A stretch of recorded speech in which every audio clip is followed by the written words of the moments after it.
100,000 population is very small in the West Bank and Gaza. And this is true for all mental health professionals.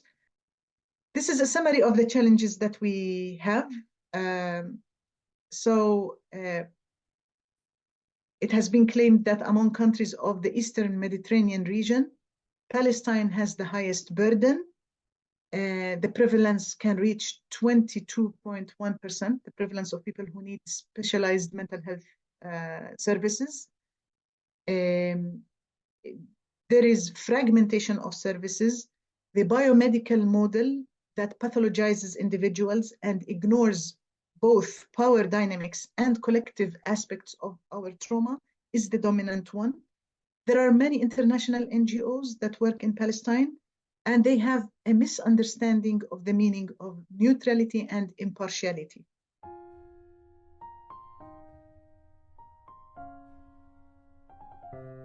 I'm a trauma counselor, and I work with people from a different traumatic background, but I work with them here, so I can be able to provide a safe space here. But how to do this work in Palestine, this is the problem. I find a bit hard. Yeah. Explaining the difficulties of providing a mental health response in Gaza due to the lack of safe space and basic needs. The Palestinian Nakba is exempted from important studies on historical trauma. Three basic constructs of the theory are the following: historical trauma experience, historical trauma response, and intergenerational transmission of historical trauma. Proverbs that are common and used among Palestinians explain the erosion to the demoralization of the Palestinian community, the erosion to our self-concept when we stop resisting. Resistance, I claim, liberates us from such consequences. This is my prescription. Questioning dominant approaches, collective approach to treatment, truth-seeking, writing our own history, reclaiming our cultural and spiritual, our culturally and spiritually helpful concepts. I will give examples of all of these things: resistance and international solidarity. I will mention a few concepts that are important and relevant to Palestine. Retrieval of collective memory. You know this Israeli cliche: the old will die and the young will forget. So we need to undo that hope, that Israeli hope. It is important to be in touch with the collective memory. It helps us, it guides us, it sheds a light on our present.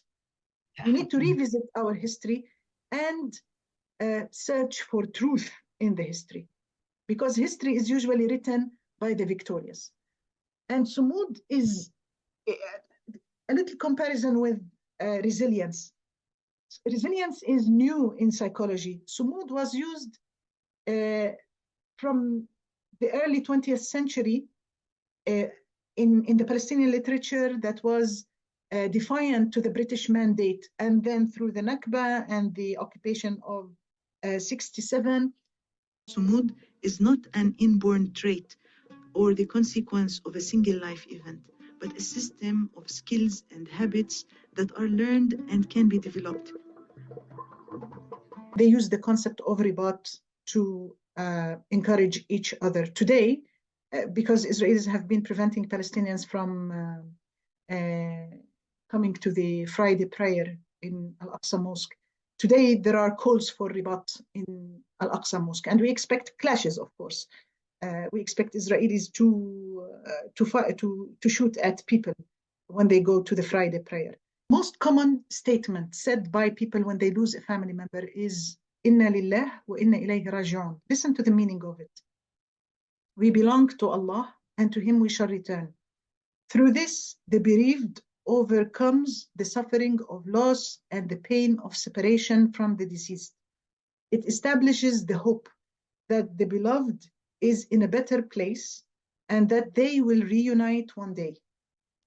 Resistance is a very important element in the maintenance of the well-being of Palestinians. I will not elaborate much on it, but you can read the article. Resistance to Israel's occupation is an essential element in the recovery of the occupied mind. As an illustration of this solidarity, I want to mention the Palestine Global Mental Health Network. It's a group of mental health activists who try to educate the world about Palestine. This war actually have a lot of down, but a lot of ups. So there's so many people around the world reunited in justice to Palestine.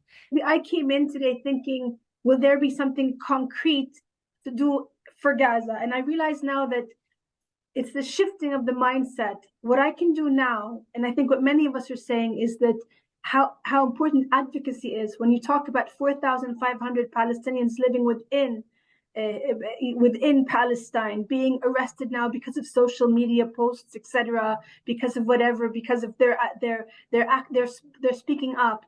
It's on us. Is to deal with the emotional fatigue of each other. People in solidarity, they need to take into consideration that sometimes we reach a point of being disheartened, burnt out. We reach emotional fatigue, and we need to find ways, and it's usually through dialogue, that we can encourage each other. Very much. Thank you. Thank you, Dr. Samah.